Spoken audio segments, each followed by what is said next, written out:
France Culture. Le cours de l'histoire. Xavier Mauduit.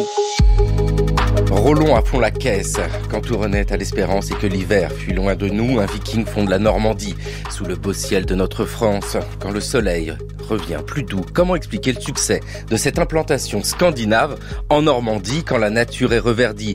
Quand l'hirondelle est de retour, là, j'aime à revoir ma Normandie, c'est le pays qui m'a donné le jour. Crévendiou.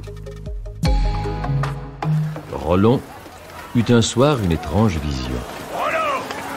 Tu veux boire un autre gobelet? Cette effigie, le doigt pointé vers la terre conquise au fil de l'épée et arrachée en 911 au roi de France, c'est celle de Rollon, premier duc de Normandie. Alors en l'an 911, il se décide, Rollon. Voici le pays qui m'était promis. Je veux vivre sur cette terre.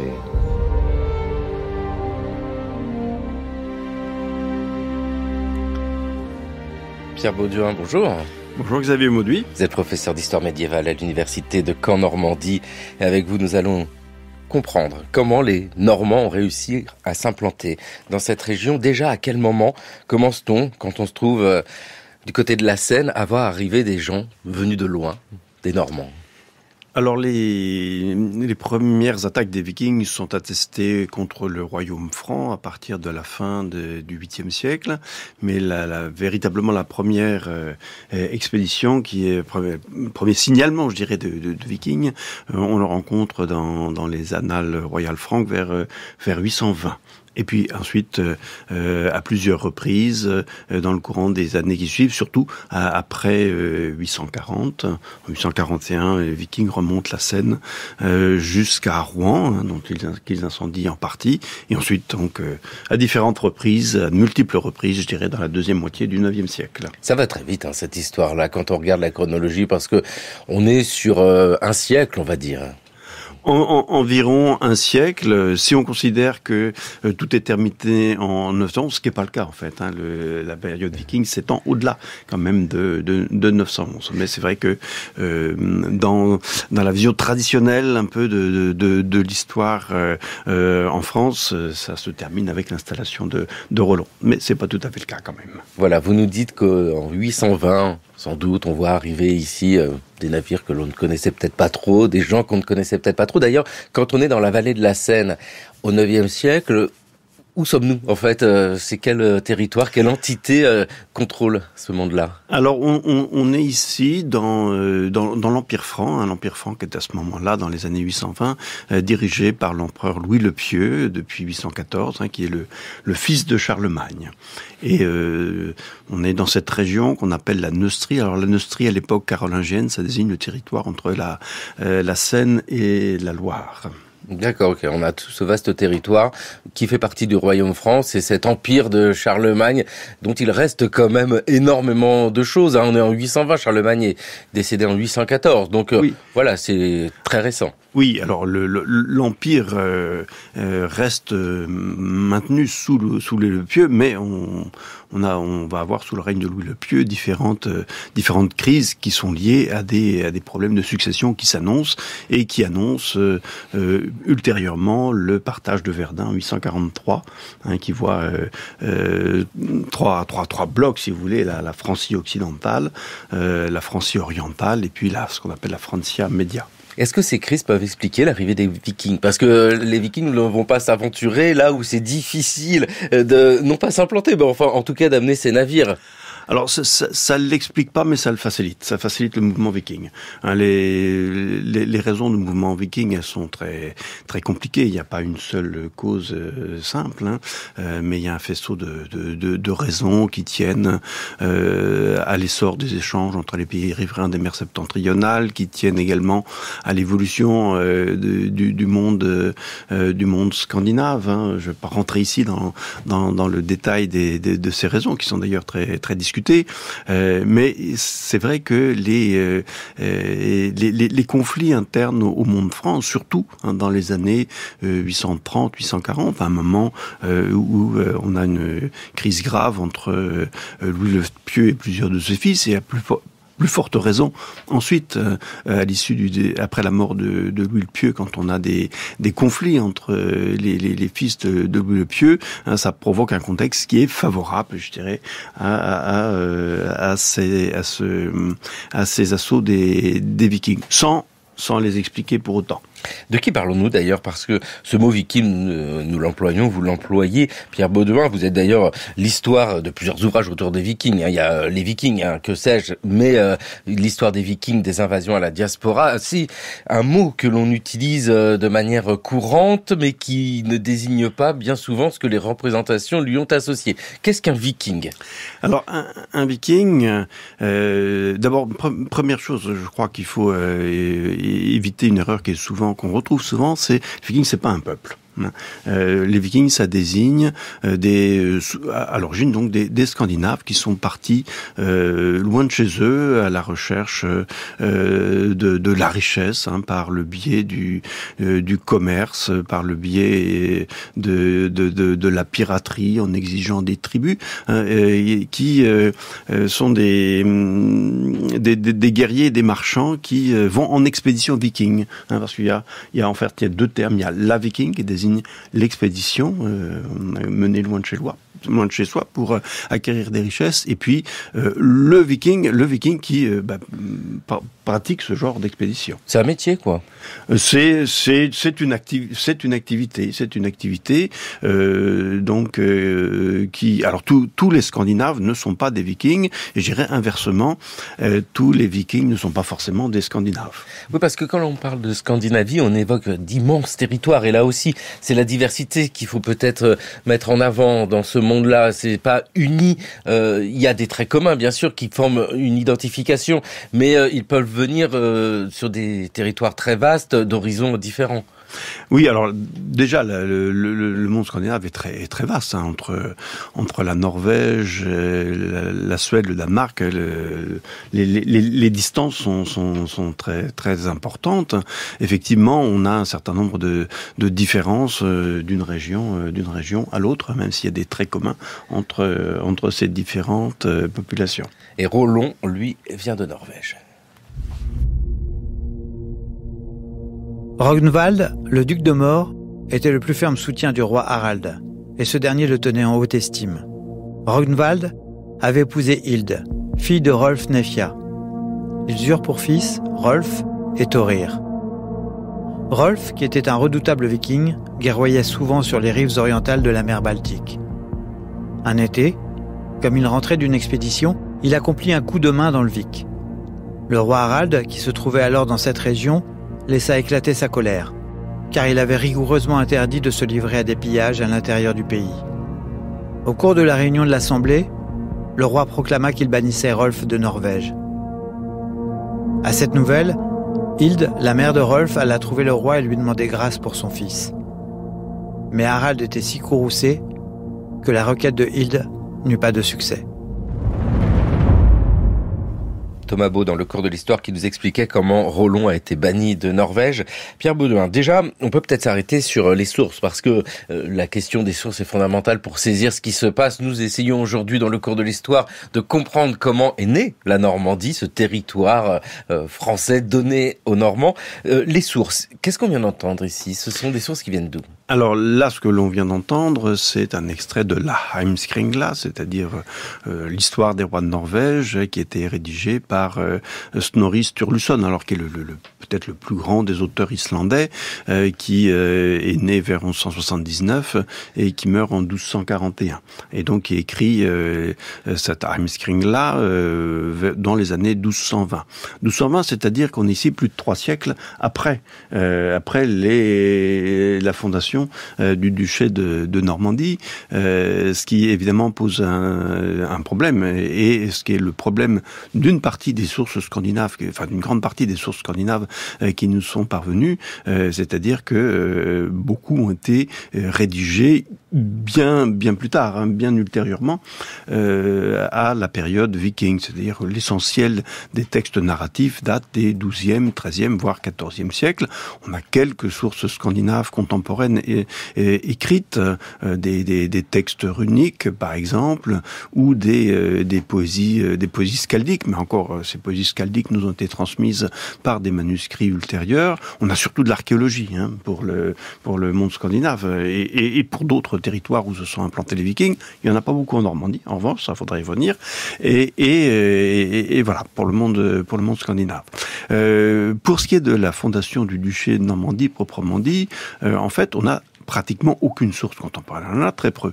Le plus ancien document qui mentionne Rollon est un diplôme, c'est-à-dire un acte royal du roi Charles le Simple, qui, vers 918, mentionne Rollon et ses compagnons, auxquels ont été concédés une partie de l'abbaye de La Croix-Saint-Ouen, c'est-à-dire l'actuelle La Croix-Saint-Lefroy, aujourd'hui dans le département de l'Eure, et dans une partie du pagus de Madrid ou de Mérec, c'est-à-dire un territoire qui est compris entre la Seine et puis l'Eure.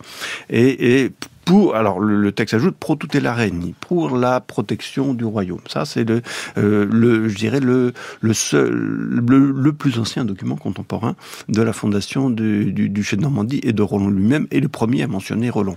Autrement, on a un auteur qui est Flodoard, qui est l'auteur d'Annales, mais dont le texte commence en 919 et qui se prolonge jusqu'en 966. Il est également l'auteur d'une histoire de l'église de Reims, qui nous donne des renseignements sur la conversion.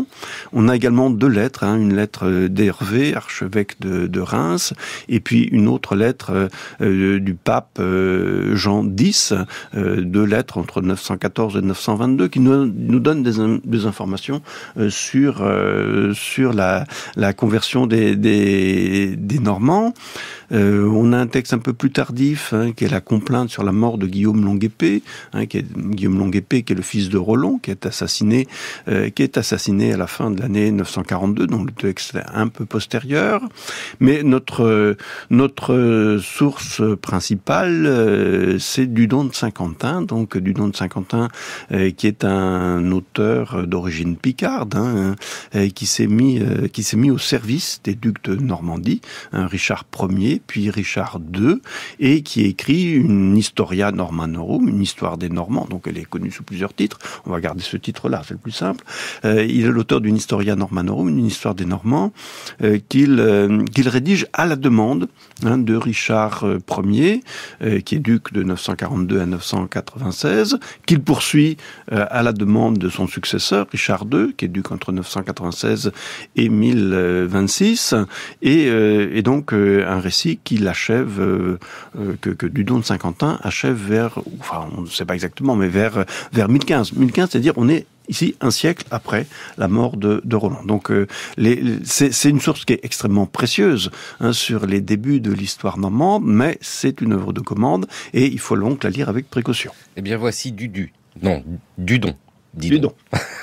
La tradition rapporte que c'était une sorte de géant ne se déplaçant jamais qu'à pied, pour la raison qu'il n'avait pu trouver de cheval assez grand pour lui servir de monture. Dudon de Saint-Quentin, qui lui a consacré le second livre de son De Moribus, ne précise pas son origine. Était-il danois, norvégien, suédois? Les savants scandinaves se sont livrés à ce sujet de véritables batailles. S'accorde-t-on tout au moins sur les faits les plus marquants de la carrière aventureuse de Rollon? Il s'en faut de beaucoup. Et même les historiens modernes de la Normandie ne veulent rien savoir de lui avant l'époque où Charles le Simple lui permet de se tailler un duché dans la région de la Basse-Seine. C'est peut-être faire preuve de quelque exagération. Sans doute serait-on bien en peine de dire si Rollon se trouvait ou non parmi les Normands, ce jour de septembre 876, où, selon les annales de Saint-Bertin, ils parurent pour la première fois dans les eaux de la Seine. Mais des critiques attentifs ont admis, d'après d'autres sources, qu'entre 880 et 885, il a dû se trouver successivement en Angleterre, dans l'île de Walcheren en Zélande, puis en Frise et en Hainaut, avant de prendre part en 885-886 au mémorable siège mis devant Paris par une grande armée danoise. Charles Samaran, archiviste historien, qui en 1954 présentait Rollon avec tant et tant d'incertitudes. C'est sûr que pour savoir qui est Rollon, Pierre Baudouin, vous allez me dire, mais allez lire Pierre Bouet, Rollon, le chef viking qui fonda la Normandie. Non mais c'était une super étude, mais on ne sait pas grand-chose de lui. La modestie ici est une obligation. On a des éléments quand même. On sait qu'il a beaucoup voyagé, donc quitté la Norvège sans doute parce qu'il a été banni, beaucoup de voyages, et il arrive à quel moment à peu près dans la vallée de la Seine ? Alors, Rollon était-il d'abord norvégien ou danois? Donc, évidemment, les historiens se sont écharpés là-dessus il y a fort longtemps. Un moment où on se demandait si Charlemagne était français ou allemand. Hein. Bon. Et donc, la question a finalement assez peu d'importance, même si une majeure partie d'historiens aujourd'hui penchent effectivement pour des origines norvégiennes. Alors, la date de 876. Alors, c'est pas la première attaque viking dans la vallée de la Seine. Hein. Mais la date de 876, c'est une des 3 dates données par Dudon de Saint-Quentin. Hein, et il donne effectivement cette date-là comme date de l'arrivée de Rollon dans la vallée de la Seine. Qu'en penser? C'est très difficile à savoir, dans la mesure où Rollon, la carrière de Rollon, elle nous est connue d'une part par des sources nordiques, mais comme on l'a vu tout à l'heure, les sources nordiques, elles sont rédigées pour la plupart au XIIe, XIIIe siècle. Hein. Et puis, d'autre part, par Dudon de Saint-Quentin, qui lui écrit pour les ducs de Normandie, mais au début du XIe siècle, et c'est lui qui nous donne des renseignements sur, je dirais, la carrière de Rollon, notamment dans le royaume franc. Donc, il nous donne des éléments qui sont pas confirmés par d'autres sources, donc il convient d'être prudent. Donc il est quand même vraisemblable que Rollon, c'est pas un barbare qui débarque fraîchement de Scandinavie de son bateau en 911. En fait, il est probable qu'il avait commencé à entamer une carrière dans le monde franc avant 911. Peut-être a-t-il participé au siège de Paris, ça c'est très très difficile à dire, parce qu'il n'y a que Dudon de Saint-Quentin qui nous en parle. Dans la tradition normande également, il aurait eu pour compagne Poppa, fille du prévalant Springkeps, du prince illustre Béranger, un personnage qui est issu du monde franc, peut-être, en tout cas c'est une des hypothèses que j'ai pu émettre, un des personnages qui était responsable de ce qu'on appelait une démarche de Neustrie, c'est-à-dire un district militaire chargé de défendre justement la Neustrie. Il y a d'autres personnages qui sont connus pour avoir exercé ces fonctions, et notamment Robert, marquis de Neustrie, fils de Robert le Fort, et donc qui est un des ancêtres des Capétiens. Avec ici quand même des personnages qui arrivent, et nous parlons de moments très particuliers. 876, le siège de Paris, c'est 985, 886. Voilà, donc toujours au 9e siècle, avec des personnages qui connaissent très bien la région en fait. C'est peut-être ça aussi, parce qu'on essaye de déconstruire, pour le dire simplement, ces visions que nous avons des Normands.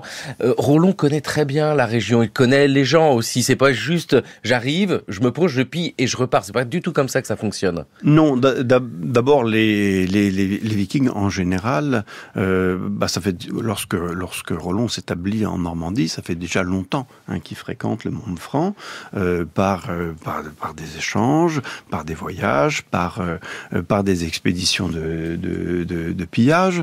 Un autre élément qui est important, c'est que Rollon n'est pas le premier chef viking à passer un accord avec les autorités franques. Il y a eu plusieurs tentatives par le passé. Dans le courant du IXe siècle, on a vu des rois francs s'accorder avec les vikings. Alors, pour prendre un seul exemple, mais je pense qu'il est assez marquant et assez remarquable, Godfrid, un chef viking, donc qui est présent donc vers 882, qu'on retrouve, qui est assiégé par le roi l'empereur plutôt, Charles le Gros en 882, à Celt, dans les actuels Pays-Bas, va traiter avec Charles le Gros, et à l'issue du traité, il se convertit, hein, il reçoit une forte somme d'argent. Alors, selon les sources, on va présenter ça soit comme un tribut, soit comme un cadeau de baptême. Ah bah c'est bien, comme ça, au moins tout le monde est content. Voilà, qu'au moins tout le monde est content. Et ce qui montre, quand on a plusieurs, c'est rare, mais quand on a plusieurs textes sur un même événement ou sur un même personnage, on peut avoir des visions qui sont complètement contradictoires. Hein. Et puis également, Godefried va épouser, alors soit à l'issue du traité, soit un petit peu plus tard, Gisela, une princesse carolingienne, c'est-à-dire qui fait son entrée dans la famille carolingienne. On est ici entre 882 et 885. L'expérience tourne très mal pour Godefried, qui finalement va mourir assassiné en 885. Pourquoi ? Parce qu'il a cherché à s'impliquer dans les intrigues dynastiques. Mais ça vous montre quand même qu'on a déjà, avant 911, un certain nombre de vikings qui ont pu faire carrière dans le monde franc, voire qui ont pu s'intégrer dans le jeu politique du monde franc. Et il faut avoir en tête cette expérience pour comprendre ce qui se passe en Normandie au début du Xe siècle, dans ce qui devient la Normandie au début du Xe siècle. Et puis dans ce jeu politique, il y a quand même des acteurs incontournables. C'est le clergé, l'Église, et là aussi, il y a dans notre histoire, celle qui nous intéresse, qui va conduire à la naissance du duché de Normandie, des personnages absolument remarquables avec lesquels Rollon s'associe peu discutés. Évêque, par exemple. Alors oui, dans l'œuvre de Dudon de Saint-Quentin, on fait intervenir à différentes reprises l'archevêque Francon, archevêque de Rouen. En fait, on sait que l'archevêque de Rouen, à ce moment-là, s'appelait pas Francon, mais il s'appelait Viton ou Guy. Mais Francon, Francon, il est dans les listes archiépiscopales, dans les listes des évêques de Rouen. Donc probablement Dudon a pris le nom parce qu'il symbolise un peu l'intermédiaire franc. Ah oui. Déjà ça sonnait bien. Voilà, ça sonnait bien. En revanche, on sait que c'est l'archevêque Guy ou Viton, puisque en fait c'est l'un des destinataires d'une lettre qui est adressée par Hervé, archevêque de Reims, un autre personnage très important pour comprendre aussi je dirais en particulier l'épisode de la conversion des Normands. Alors d'après Dudon de Saint-Quentin, avant même le traité de Saint-Clair-sur-Epte, Rollon s'accorde avec Francon, fait une sorte de traité avec l'archevêque de Rouen, où finalement on accepte tacitement que les Vikings soient présents dans la basse vallée de la Seine, et de son côté, Rollon demande à ce que la population reste là pourvu qu'elle soit inermesse, c'est-à-dire qu'elle ne soit pas armée. Donc il y a déjà peut-être eu un accord avant 911 avec l'archevêque Francon. Mais là encore, on est tributaire de Dudon de Saint-Quentin pour cela. Avec des installations quand même, on l'entend. Alors c'est pas exactement comme un territoire donné par le roi qui devient la Normandie, mais ces Vikings s'installent pendant quelque temps. Ils sont pas là juste à arriver avec leur bateau, à négocier, à menacer ou alors à piller, et puis à repartir. Il y a des moments où ils sont installés quand même sur ces territoires-là. Oui, alors là encore, la Normandie, c'est pas la première fois, c'est pas la première expérience viking en la matière. Déjà, il y a eu à plusieurs reprises dans le monde franc des Vikings qui ont été installés avec l'accord du pouvoir franc, notamment en Frise, à plusieurs reprises. La Frise, c'est-à-dire une partie des Pays-Bas actuels. Par ailleurs, en Angleterre aussi, il y a eu à partir de 865-866, on voit opérer ce qu'on appelle la Grande Armée ou la Grande Armée des païens, dont une partie des hommes va s'installer à demeure à partir des années 875 et va former plusieurs entités politiques dans ce qu'on appelle le Danelaw. Alors le Danelaw, ça désigne la partie nord et est de l'Angleterre, qui va passer sous contrôle danois entre guillemets, mais quand on parle danois, c'est pas obligé obligatoirement un sens ethnique de Danois d'aujourd'hui.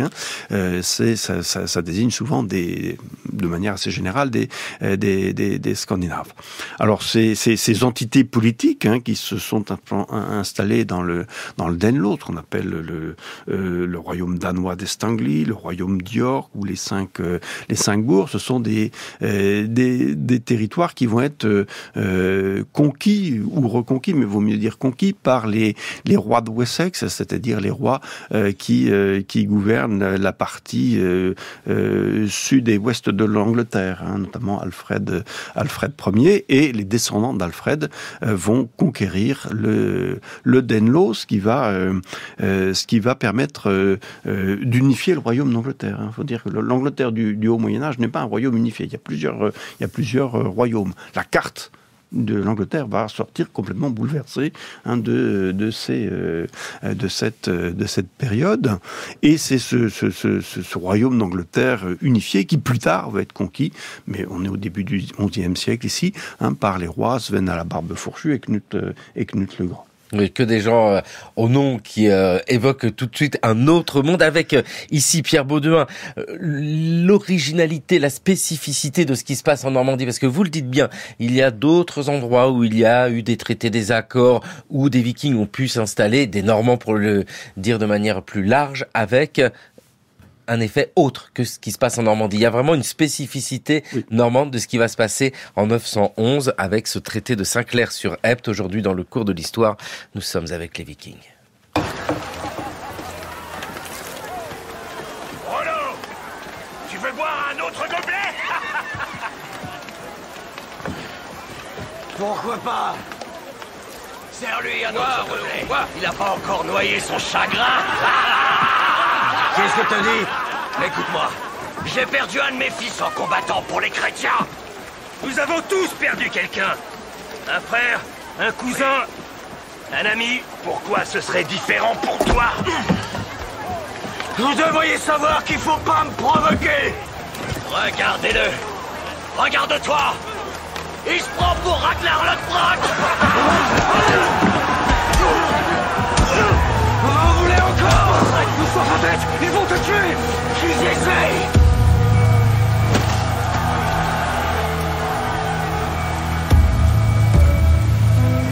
La série télévisée Viking, avec ici tout ce qu'il faut de clichés, bien sûr, et de violence autour de ce monde. On dit Viking, et ce sont les peuples du Nord, ce sont les Normands. Pierre Beauduin, quelle est la motivation de gens comme Rollon et de tous ses compagnons quand ils viennent dans la vallée de la Seine? Leur but, c'est de piller, de menacer pour obtenir quelque chose, ou bien est-ce déjà de s'installer? Histoire des Vikings, je prends le titre de votre ouvrage, le sous-titre c'est « Des invasions à la diaspora ». Ce mot diaspora interpelle d'ailleurs. Alors oui, le mot diaspora, il interpelle. C'est en fait depuis une quinzaine d'années, un peu plus d'une quinzaine d'années, on a vu un nouvel objet historiographique, si vous voulez, qu'on appelle la diaspora viking, qui je dirais, s'est affirmé dans le discours des historiens. Et le sous-titre du livre, c'est des invasions à la diaspora, parce que on est passé d'une représentation des Vikings sous la forme particulièrement d'envahisseurs, de pirates qui venaient attaquer les côtes de l'Europe occidentale et qui intervenaient également à l'est de l'Europe. On est passé à une autre vision de diaspora. Alors la diaspora, ça suggère donc des communautés vikings dispersées et qui entretiennent entre elles des liens, qui ont un certain nombre de points communs qui relèvent par exemple de la pratique de la langue, de la croyance dans certaines divinités, de certains éléments de la culture matérielle. Voilà. La notion de diaspora, elle est intéressante comme objet heuristique, c'est-à-dire comme instrument de réflexion, si vous voulez.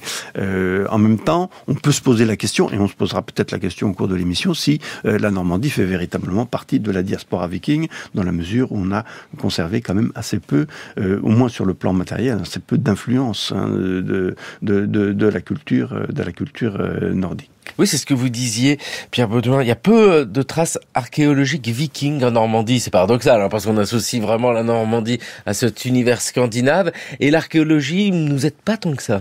Non, alors c'est souvent une grande surprise, hein, notamment quand on reçoit des étudiants, par exemple, ou du public qui recherche des objets vikings en Normandie. Ben non, il y en a très peu. Hein. Qu'est-ce qu'on a? On a récupéré un certain nombre d'armes, quelques armes dans la Seine, hein, des épées, des haches par exemple. On a retrouvé, on peut le compter sur les doigts de la main, hein. On a retrouvé 2 marteaux de Thor, c'est-à-dire des amulettes en forme de marteau de Thor, donc une des divinités vikings. On a trouvé une paire de fibules ovales. Alors les fibules ovales, c'est très caractéristique du costume féminin. Hein, donc de la mode scandinave. On a retrouvé également il y a quelques années, alors ça c'est très intéressant, on a retrouvé un petit trésor en 2007 à Saint-Pierre-des-Fleurs près d'Elbeuf, hein, dans la basse vallée de la Seine. Quand je dis petit trésor, c'est quelques petits lingots et une douzaine de pièces de monnaie. Pourquoi on est sûr que c'est viking? On le sait d'après la composition du trésor, j'y reviendrai. Et puis parce qu'on a retrouvé ce qu'on appelle des pecs. Des pecs, c'est-à-dire des coups de couteau qui s'assurent de la qualité du métal. Ça veut dire qu'on utilisait le métal au poids. On utilisait l'argent au poids. Alors pourquoi c'est intéressant ce trésor? Parce que on y a retrouvé 1 ou 2 deniers carolingiens, et puis on y a retrouvé 9 monnaies anglaises, enfin des monnaies qui sont des imitations de monnaies anglaises qui ont été frappées dans le Denlo, dont on parlait tout à l'heure. Et on a retrouvé également un dirham, c'est-à-dire une monnaie d'argent arabe qui avait été donc un dirham safaride. Alors les Safarides, c'est une dynastie qui régnait donc sur une partie de l'Afghanistan et de l'Iran actuel. Et cette monnaie, elle a probablement circulé sur les voies d'échange, hein, qui relient l'Europe orientale, l'Asie centrale, jusqu'à la mer Baltique, la Scandinavie, probablement ensuite l'Angleterre, et puis jusqu'à la Normandie. Alors c'est le seul qu'on ait retrouvé, le seul dirham safaride. On a retrouvé d'autres monnaies arabes en France, mais c'est à ma connaissance le seul dirham safaride dont qu'on ait conservé. Donc ce petit trésor, il est intéressant parce que il est assez comparable à ce qu'on a retrouvé, le trésor d'Ashdod qu'on a retrouvé à la fin du IXe siècle, là encore dans le Denlo. Donc évidemment, on ne sait pas qui a déposé ce trésor, mais c'est pas impossible, hein, c'est pas impossible que ce soit un viking qui soit venu des zones qui étaient à ce moment-là occupées par les vikings en Angleterre. À quel moment un personnage comme Rollon pense-t-il s'établir? Alors, dans la vallée de la Seine, parce que, faut bien le dire, la représentation que nous avons de la Normandie d'aujourd'hui, un territoire qui va du Couesnon, enfin du côté du Mont-Saint-Michel, et puis qui s'éloigne jusqu'à la Normandie actuelle du côté de l'Est, c'est pas du tout celle de Rollon. Rollon, c'est vraiment la vallée de la Seine dans un premier temps, hein. Oui, alors Rollon, à partir de quel moment les Vikings s'établissent durablement dans la vallée de la Seine? Alors c'est très très difficile à dire, probablement aux alentours du début du Xe siècle, à la charnière des 9e, 10e siècle. Il est possible qu'ils se soient installés, donc c'est une hypothèse qui a été faite notamment par Jacques Lemao, qui se soient installés dans des installations portuaires de la basse vallée de la Seine, évacués par les Francs, et qu'ils aient à ce moment-là commencé leur implantation. Alors Rollon en lui-même, Rollon et ses hommes s'installent dans la basse vallée de la Seine, à Rouen, autour de Rouen, dans la basse vallée de la Seine, hein, et c'est progressivement que va se construire, hein, le territoire de ce qui devient le duché de Normandie. Donc traditionnellement, on retient trois moments importants, hein. 924, la cession du Bessin; 933, la cession de ce que Flodoard appelle la terre des Bretons en bordure de la mer, hein, ce qu'on a souvent suggéré que c'était la cession de la du Cotentin et de l'Avranchin, mais au-delà de ce qu'on a appelé parfois les 3 traités fondamentaux, 911, 924, 933, il faut bien imaginer que il a fallu beaucoup de temps pour les ducs de Normandie pour pouvoir établir leur autorité sur ce qui devient la Normandie. Il aura fallu quasiment tout le Xe siècle, voire un petit peu au-delà, pour que leur autorité soit véritablement reconnue. Voilà, donc n'allons pas trop vite, vous avez raison. Là, nous sommes encore dans une implantation. Alors, autour de Rouen, s'établir, c'est intéressant comme mot dans la langue française, parce que s'établir, c'est s'installer quelque part. S'établir aussi, c'est créer une alliance, et notamment un mariage. Comment ça se passe pour Rollon ? Alors, pour Rollon, tout à l'heure, j'ai parlé également d'une union avec Popa, donc peut-être une jeune femme issue de l'aristocratie franque, ce qui voudrait dire que Rollon est déjà partiellement intégré dans le milieu franc avant de s'installer, avant que son autorité ne soit reconnue à Rouen et dans la basse vallée de la Seine. En tout cas, c'est l'hypothèse que je défends, mais je sais que tout le monde n'est pas d'accord. Voilà. Alors le texte du don de Saint-Quentin nous mentionne également une alliance matrimoniale, un mariage entre Gisèle et qui est la fille de Charles le Simple et Rollon. Donc ça ferait partie, d'après du don de Saint-Quentin, d'une des clauses du traité de Saint-Clair-sur-Epte, sur lequel on aura l'occasion de revenir sur d'autres points. Alors, ce mariage, il fait l'objet de discussions, d'appréciations contradictoires par les historiens. Alors, d'abord, on a parfois remis en question l'existence même de Gisèle. Il semble bien quand même que Charles le Simple ait une fille qui s'appelle Gisèle, du moins si l'on en croit la généalogie qui a été rédigée aux alentours de 960 par le prêtre Vigée. Si c'est le cas, elle aurait eu peut-être 4 ou 5 ans. Oui, d'accord. Donc, en tout cas, il n'est pas du tout certain, et du don de Saint-Quentin le laisse entendre, il n'est même pas certain que cette union ait été consommée. Et donc, on nous dit, du don de Saint-Quentin, nous dit que Gisela meurt jeune, sans avoir donné d'enfant à Rollon, et il reprend Popa. Popa, de cette union entre Rollon et Popa, est issue la dynastie des ducs de Normandie. Guillaume Longuepée, etc., voilà. etc. Avec ici peut-être une question de religion. Popa, sa religion chrétienne. Et alors Rollon? Alors Rollon, il est païen, et il se convertit au christianisme au lendemain du traité de Saint-Clair-sur-Epte. Là encore, ça nous est raconté par du don de Saint-Quentin, qui nous rapporte que dans l'année qui suit, c'est la deuxième date qui est donnée par du don de Saint-Quentin, 912. Il nous raconte le baptême de Rollon. Alors c'est probablement une des clauses du traité de Saint-Clair-sur-Epte, en contrepartie de la terre qui est accordée à Rollon.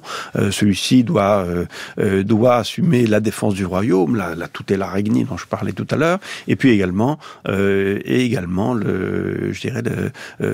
convertir au christianisme.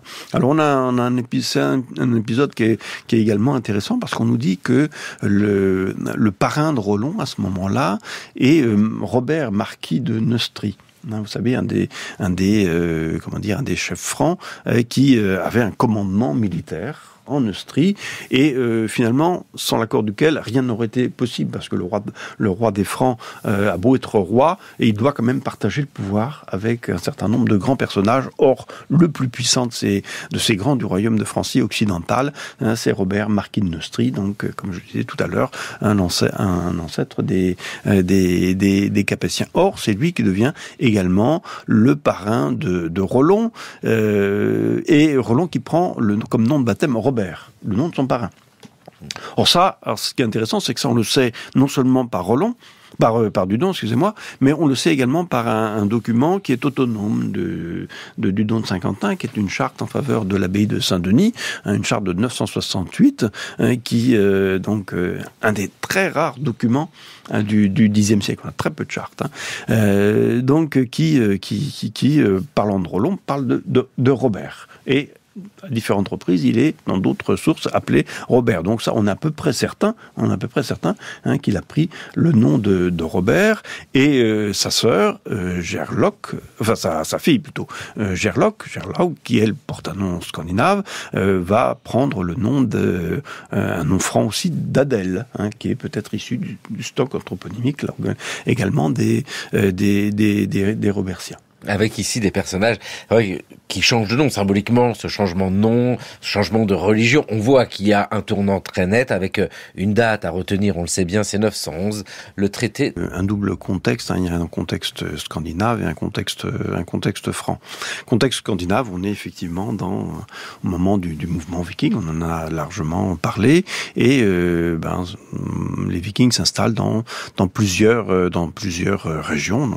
On en a parlé pour le Danelaw, mais ils se sont installés également dans les archipels écossais, aux Orcades notamment, également en Irlande, autour de Dublin par exemple. Un peu plus tard, quelques années après Rollon, on aura un éphémère établissement scandinave autour de Nantes et en Bretagne. Donc voilà, il y a la volonté chez un certain nombre de ces Vikings de vouloir s'établir sur place. Alors ça, côté scandinave, côté franc. Alors côté franc, il faut tenir compte. Du contexte politique. C'est que Charles le Simple, il est un descendant de Charlemagne, mais son pouvoir, il est fragilisé, notamment par un certain nombre de princes puissants dans le royaume. On a parlé, par exemple, de Robert, marquis de Neustrie. Il y en a d'autres également. Et il doit donc composer avec les grands. Alors, il est aussi préoccupé par une autre question qui, je pense, est pour lui aussi important, sinon plus important que la question normande, qui est la question de la Lotharingie ou la Lorraine, qui est un peu disputée à ce moment-là entre le royaume de Germanie et la Francie occidentale, et évidemment il cherche à mettre la main aussi sur la Lotharingie, et je dirais régler la question normande peut également l'aider de ce côté-là. Il semble vouloir aussi renouer avec je dirais le prestige de ses prédécesseurs, et donc là aussi ça joue dans ce contexte. Et puis enfin, il y a un autre élément important à prendre en compte, c'est que ce qui est en jeu, c'est je dirais l'insertion de Rollon dans le cercle des grands du royaume, parce que on ne peut pas imaginer que l'établissement d'un chef viking à Rouen et dans la basse vallée de la Seine, c'est-à-dire un secteur qui est quand même très important sur le plan économique, sur le plan stratégique, parce que c'est quand même une ouverture maritime, notamment vers les îles britanniques. On peut pas imaginer que cette installation se soit faite sans qu'il y ait une négociation avec les grands pour discuter aussi de la place de Rollon dans cette nouvelle configuration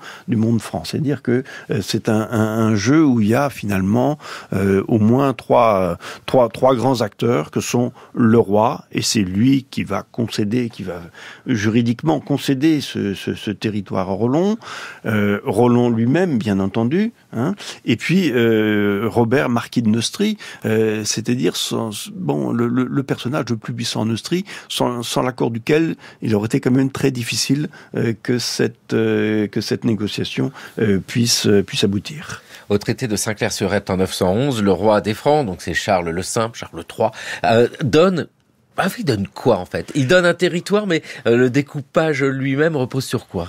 Alors le territoire, Dudon de Saint-Quentin nous dit qu'il donne le territoire entre l'Epte et la mer. Donc l'Epte, c'est un petit cours d'eau qui est un affluent de la Seine et qui coupe en deux le Vexin. Donc on va distinguer à partir de ce moment-là le Vexin normand et le Vexin français. Donc de l'Epte à la mer, ça on est à peu près d'accord là-dessus.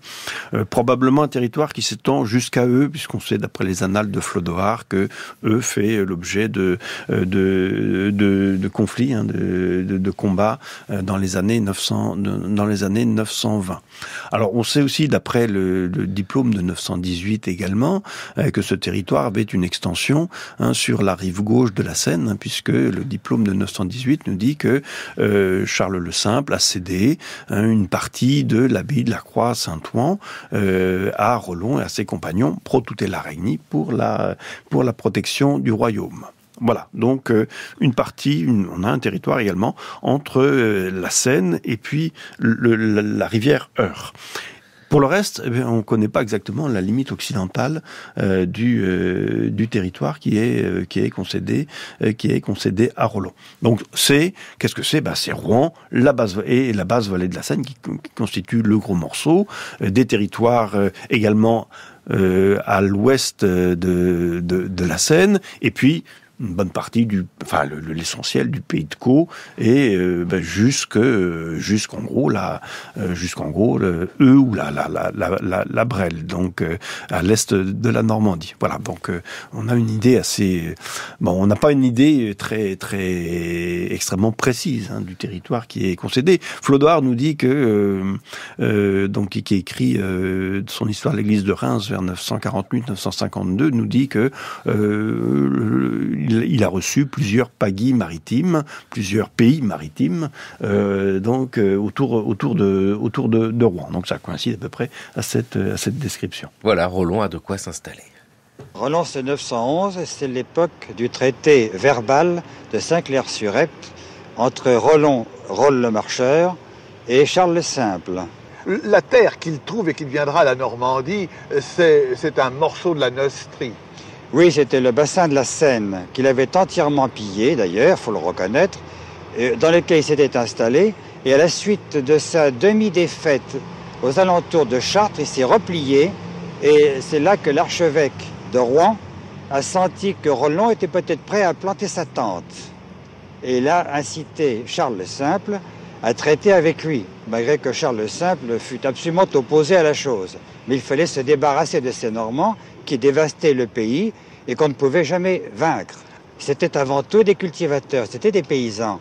Ils étaient devenus pillards par nécessité et il leur fallait des territoires nouveaux parce qu'ils étaient trop nombreux chez eux. Moyennant quoi, ils ont commencé par piller et ensuite à s'installer. Ils ont apporté avec eux différentes choses fort importantes, une notion du métal travaillé, l'équitation, les armes et en plus un sens civique qui n'existe évidemment pas en Neustrie, qui était habité en général par des immigrants. Ils ont mené le pays en instituant l'ordre, une grande discipline et la crainte d'une autorité qui intervenait, d'où le vol était absolument interdit, puni tellement gravement qu'il n'était plus possible de voler. Nous étions en 1978 avec Michel Planchon, auteur d'un ouvrage intitulé « Quand la Normandie était aux Vikings », de Rollon à Guillaume le Conquérant, avec ici l'évocation de Normands paysans, parce qu'on peut parler de Vikings. Les Vikings, on l'a bien dit, c'est une activité, c'est à la fois commerçant, explorateur et pourquoi pas un peu pirate. Est-ce que la volonté ici, c'est d'installer des gens qui vont devenir des agriculteurs, donc on y a besoin d'une terre, quoi? Oui. Alors bon, je vais revenir sur l'extrait parce que c'est un peu un happy end de cette affaire, avec quand même des exagérations quand on dit qu'on apporte l'équitation, etc. Non, faut pas trop en rajouter. Alors effectivement, la question du peuplement par les Vikings de la Scandinavie, elle a fait l'objet quand même de beaucoup de questions, et il faut revenir là encore sur la question des sources. Qu'est-ce qui nous le fait connaître? D'abord, on l'a dit tout à l'heure, on n'a pas de témoignage archéologique. On a conservé à peu près aucun témoignage d'habitat viking, que ce soit un habitat rural ou que ce soit dans les villes normandes. On n'a absolument rien de comparable à ce qu'on peut voir, par exemple, à York ou bien à Lincoln en Angleterre. Voilà. Donc, ce que l'on sait, ça repose alors en partie sur les sources écrites, sur les récits. Alors, par exemple, Dudon de Saint-Quentin nous dit que Rollon a distribué à ses compagnons la terre en la mesurant au cordeau, c'est-à-dire alors une pratique qui est par ailleurs attestée visiblement en Scandinavie. Et puis on a également un certain nombre de toponymes qui ont une origine norroise. Alors bon, je ne vais pas refaire toute la série des toponymes, mais on a par exemple un certain nombre de toponymes en tau, comme on voit à Yvetot par exemple, qui dérive de Toft. Toft qui désigne la parcelle clôturée et bâtie de la ferme dans la langue norroise. On a des éléments en bec également, un brick-bec par exemple qui vient de Becker, qui veut dire le ruisseau.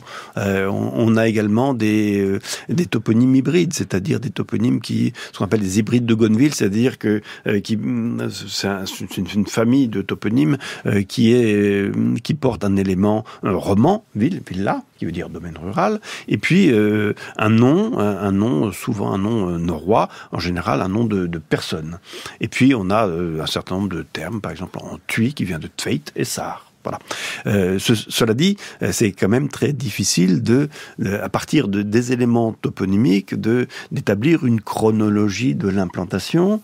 La plupart du temps, on ne sait pas quand ces toponymes ont été formés. On sait qu'ils sont plus nombreux en Pays de Caux, en Bessin, dans une partie du Cotentin, mais ça ne nous donne pas des indications très précises sur la colonisation. Il y a quand même beaucoup de débats, je dirais, autour aussi de la formation des toponymes. Est-ce qu'ils se sont formés dans un milieu linguistique où on parlait la langue norroise ou pas? Là encore, il y a un certain nombre de débats autour de ces questions-là.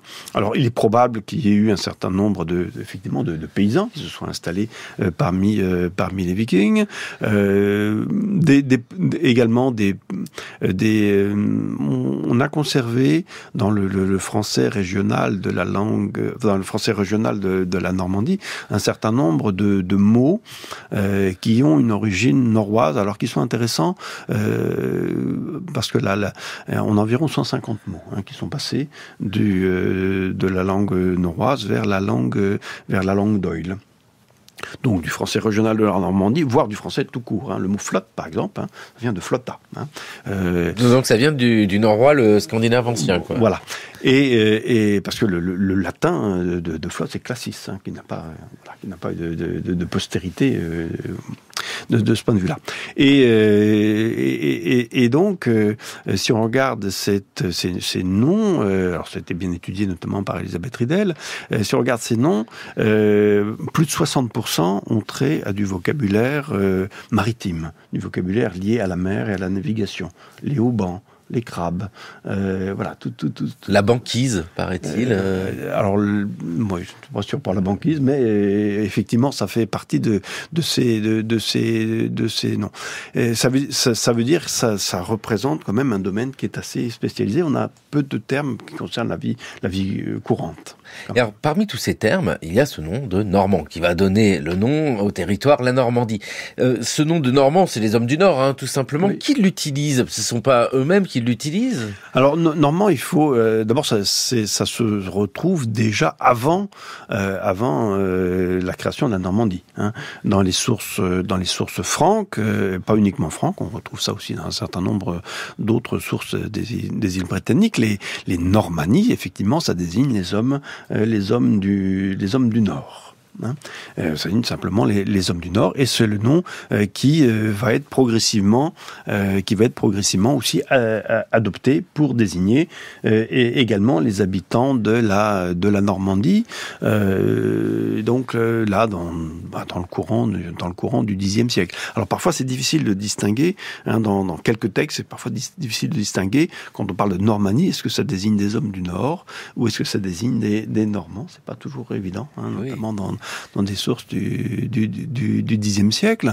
Alors il faut rappeler aussi que aux yeux des observateurs extérieurs à la Normandie, les Normands ont longtemps aussi gardé une réputation de pirates. Par exemple, l'historien Richet, qui écrit à la fin du Xe siècle, lorsqu'il parle des ducs des Normands, il parle de Dux Piratarum, de duc des pirates, ce qui montre bien quand même l'image qui est attachée à ces Normands. Ouais, voilà, ces Normands qui, ça y est, sont installés en Normandie avec le statut du territoire. C'est quelque chose d'autonome, bien sûr. C'est un duché tout de suite.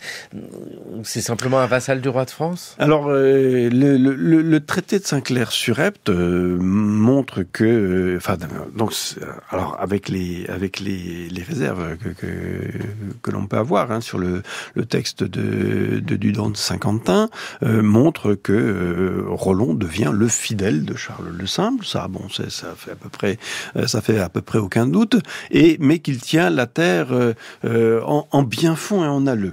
Nous dit le texte. Alors c'est ça fait couler beaucoup d'encre. Un alleu, c'est-à-dire une terre libre, donc qui n'a en principe pas de seigneur. Donc ça voudrait dire que, en fait, Rollon est bien le fidèle du roi de France, mais il ne tient pas la Normandie comme un fief. D'accord.